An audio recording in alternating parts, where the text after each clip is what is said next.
Okay, as we leave the piers here on the Thames, we are required just to run you through a brief safety announcements. Nothing to alarm you, done purely routine, okay? Just to let you know, the name of the boat is the City Alpha. She's fully equipped with all of the latest life-saving equipment. Life rings, life rafts, life jackets. They're all clearly marked around the vessel. In the very unlikely event of there being an accident, just remain seated, remain calm, and follow instructions given to you by a crew member. There really isn't a reason to worry, folks, so just sit back, relax, and enjoy the trip.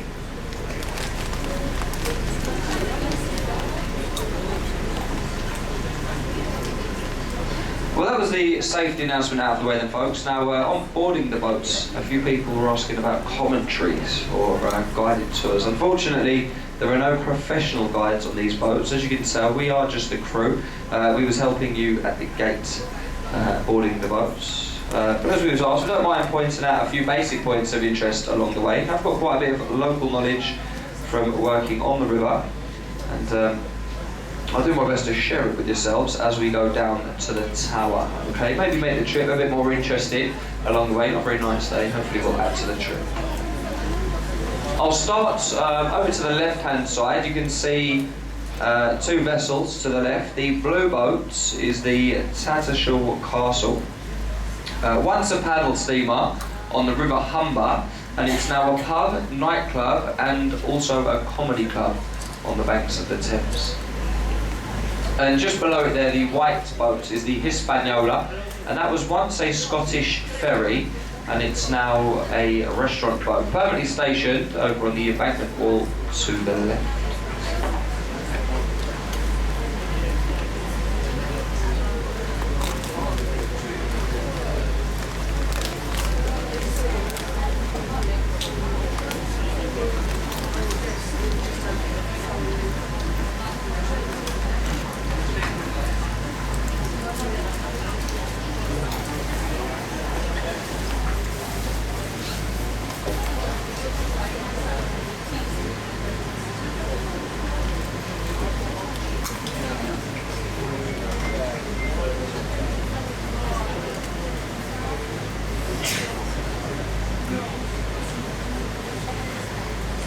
We're now passing beneath our first set of bridges, and these are the Hungerford group of bridges. Individually, we can see above us a railway line, and it's the Charing Cross railway line. Either side, the Golden Jubilee walkways. Placed there to celebrate our Queen's 50th year on the throne.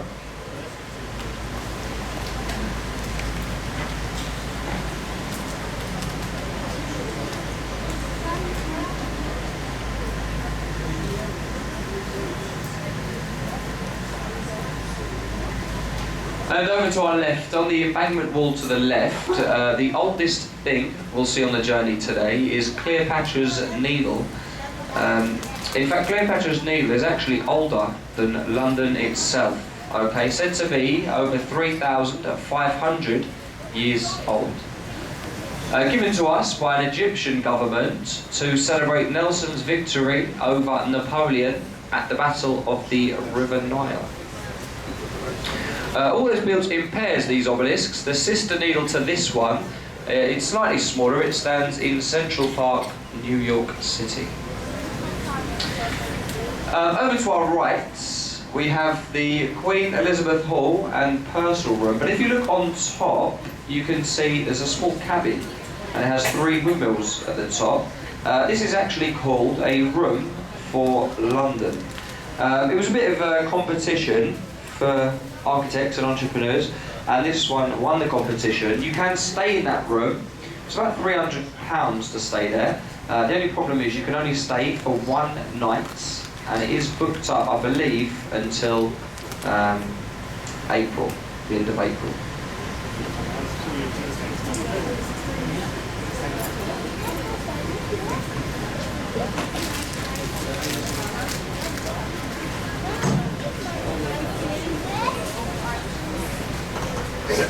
This bridge here, this is the Waterloo Road Bridge, and it's the longest bridge to span the Thames. It's over 1/4 of a mile long, this bridge. Built by the ladies in 1945, it was complete. Whilst the men were away fighting at war, the girls back home did all of the construction. So as I said, it was the girls back home that built Waterloo Road Bridge. Over to our right-hand side though, we can see there's a concrete building. It has a flashing billboard on the side of it there, and that's our Royal National Theatre off to the right. Unfortunately, the building itself has been voted every single year as the ugliest building on the banks of the Thames. And I do agree, quite an ugly building, but we do have an old saying, don't judge a book by its cover, because 3 of the best theatres anywhere in the country are inside that building off to the right.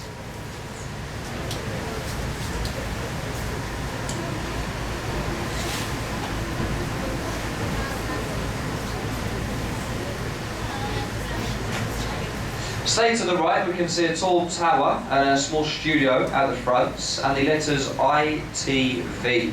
The 2 buildings go together and they make Kent House. That's the offices and the filming studios for Channel 3, ITV, local channel we have here in London. Quite a few famous things are filmed over there. We have the ITV News this morning, Jeremy Kyle, Loose Women, and all of the other rubbish they put on ITV. It's all filmed in the building off to the right. They do use this part of the river as a backdrop, so they're probably actually filming this morning in there at the moment, so they do use this part of the river in the backdrop, as I mentioned. So we might actually be on TV as we pass, and they do regularly zoom in on the boats. So as I said, you might be on national television as we pass this point. So don't be shy, give them a little wave, come on, hello mum. If anybody knows you're on a boat trip today, they might recognise you, especially if you're travelling with your loved one, you might get to see yourselves on television. Of course, if you're travelling with somebody else's loved one, you might want to look to the left, folks. People have been caught out.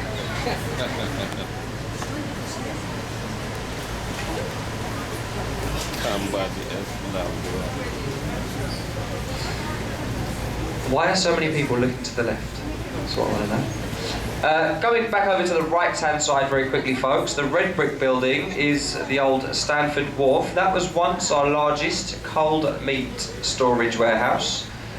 And on the top we can see the tall tower, the Oxo Tower. This was once where they made the famous gravy stock cube, Oxo. On top of the building today is a restaurant inside that glass box. The Oxo restaurant, it's owned by Harvey Nichols, and it has been voted in the top 10 restaurants here in London. A lovely place to go for a meal. It is quite expensive. Just looking at the drinks price list the other day, and for 1 shot of rum you can pay up to £160 for 1 shot of rum. Quite expensive, but don't let me put you off. Go have a look for yourselves. Just off to the left-hand side then, you can see the Dome and the Golden Cross of St Paul's Cathedral. I'll mention St Paul's again very soon, once we've gone through the bridges.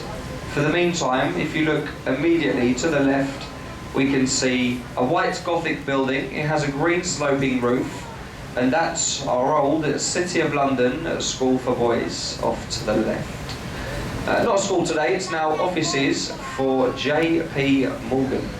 A very wealthy bank, they have offices inside that building.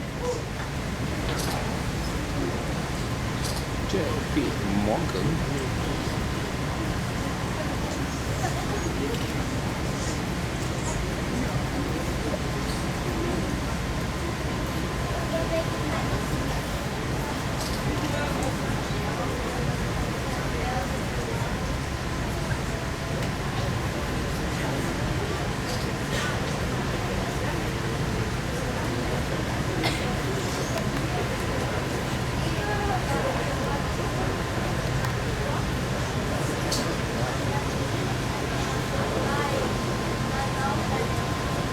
Now passing beneath 2 bridges, or 2.5 to be exact, you can see the one in the middle, it's had its top taken off under the weight of modern trains. It became unsafe So they've disused the bridge, but we've just gone beneath the Blackfriars Road Bridge, and the next one is the Blackfriars Railway Bridge.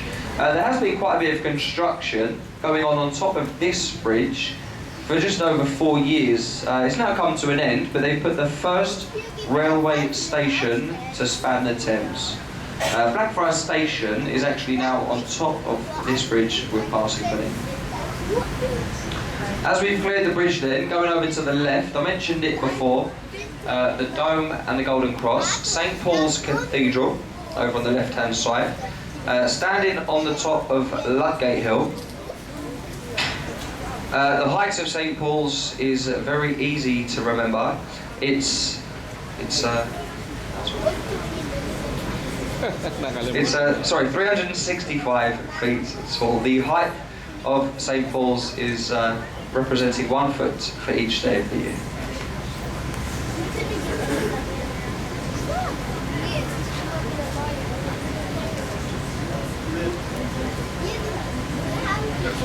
Look to the top of the dome, folks, and you can see it's got an iron railing. There is a viewing platform on the top of St Paul's. The views from there are said to be just as good as the views from the London Eye. Only one problem though, there's no lift to take you to the top, there's no elevators, but there is over 500 stairs that you have to climb to reach the top. The dome that you can see actually weighs 32,000 tonnes, and that's the second largest unsupported cathedral dome anywhere in the world. The first one being St Peter's in the Vatican City of Rome. And if you follow the bridge, the footbridge, off to the left, you can see, unfortunately, it spoils the best view we once had of the Paternoster staircase leading up to St Paul's Cathedral. The bridge blocking the view is the Millennium Footbridge, also known here in London as the Wibbly Wobbly Bridge over the Thames. That's because it was opened on a Saturday morning by the Queen, and it was closed the same afternoon by the police. People were running across the bridge, being the first ones to cross it. It was actually swaying about a foot to either side, and it became unsafe. Okay, so they've closed it, re-strengthened it. Of course, it's now completely safe to cross. Looking over to our right though, we're just passing a pier, and if you look behind the pier, the white rounded building, it has a thatched roof on the top there, and this is Shakespeare's Globe Theatre. But it's actually a replica, and it is an exact replica.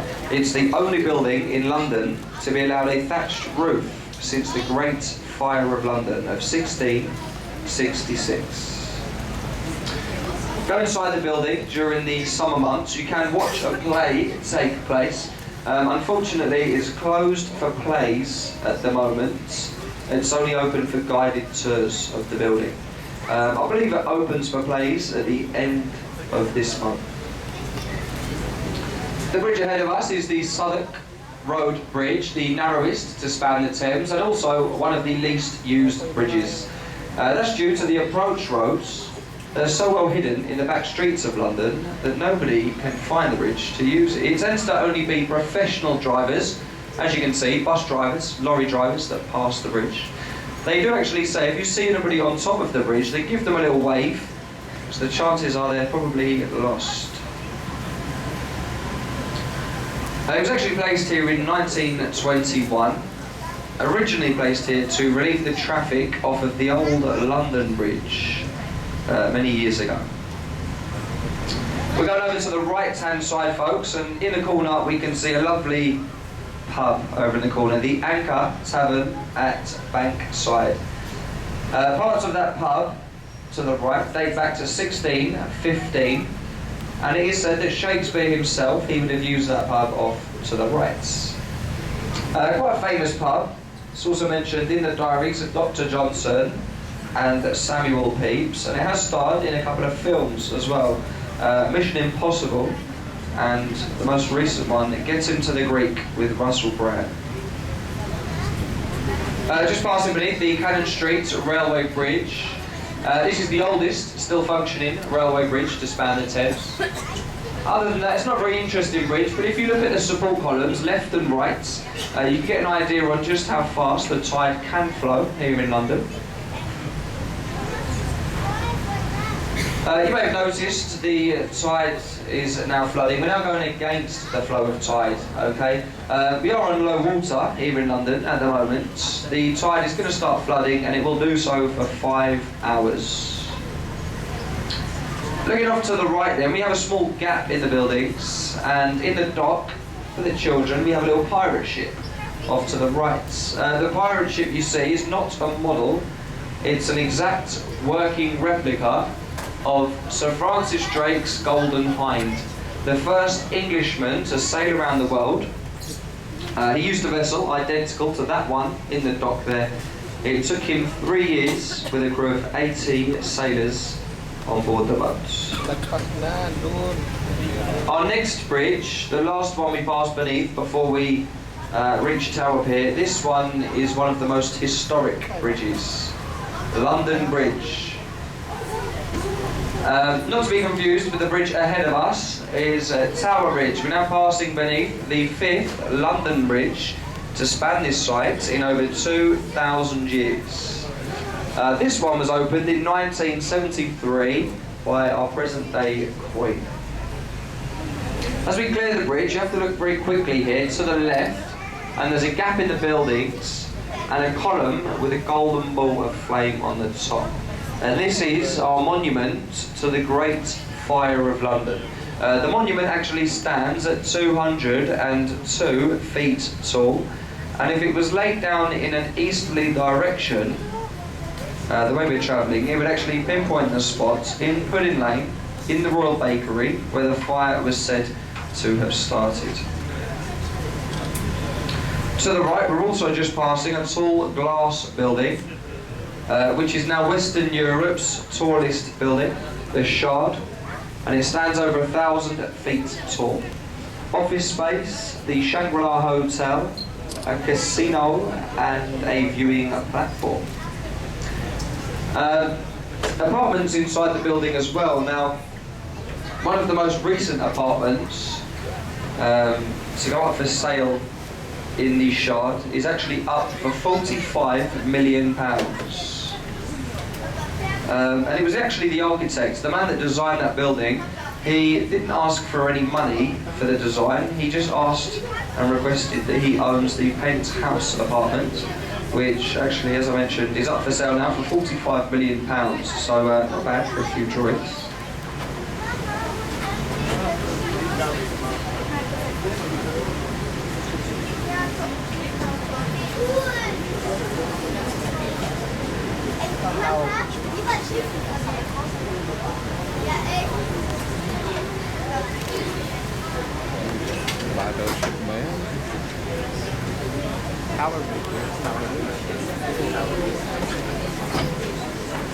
Off to the right, we also have a warship in the Rudolph folks, the HMS Belfast. Built in Belfast in 1938, built in the same shipyard as the ill-fated Titanic, and that's the Harland and Wolff shipyard in Belfast, Northern Ireland.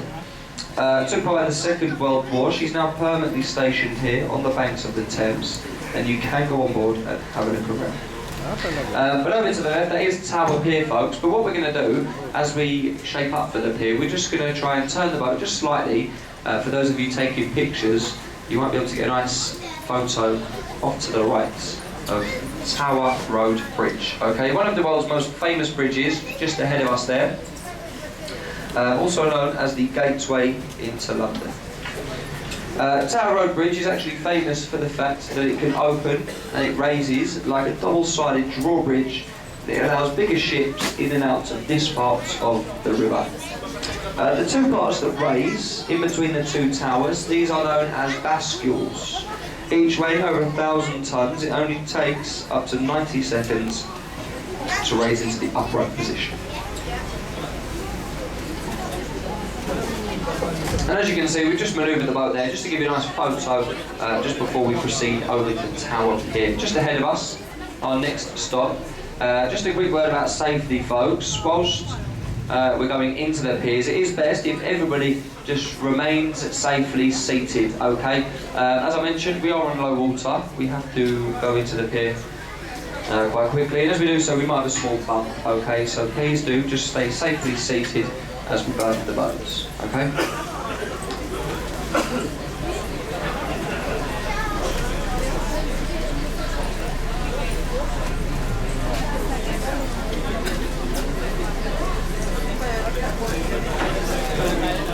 The travel information as well, folks. Now we're going to stop here for 5 minutes. We then continue downriver to Greenwich. If anybody would like to continue down to Greenwich, stay on this boat or change boats to return back up to Westminster.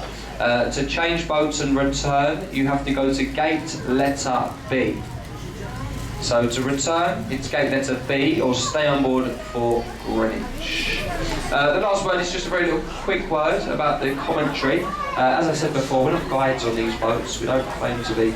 We are the crew on board, the Thames Waterway. Now, we do the guides out here on a voluntary basis just to make the trip a bit more interesting along the way. When we're asked, we don't mind just joining you on the journey and pointing out a few basic points of interest just to add to the trip, okay?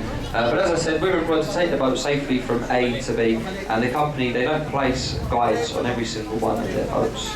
And the reason for this is because they feel it's quite unfair to charge you or charging a ticket, because as there are probably at least half of the people on this boat haven't understood a single word I've just said, being very unfair. Okay? So as I mentioned, we do them voluntary just to add to the trip. If you'd like to show any voluntary appreciation, you can do so on leaving the boat. It's a bit of an old tradition here on the Thames.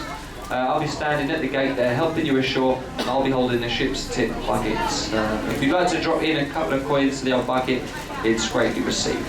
But as I mentioned, done completely voluntary, as was the guide. The most important thing, I hope something I mentioned was better than nothing. And thanks for joining us, and have a safe onward bound journey. Thank you very much.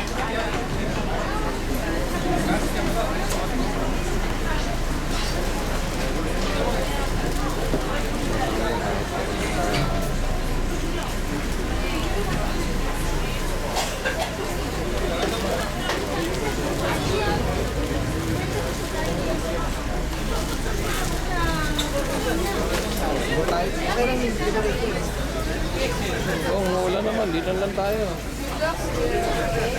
Exciting kung lulupok.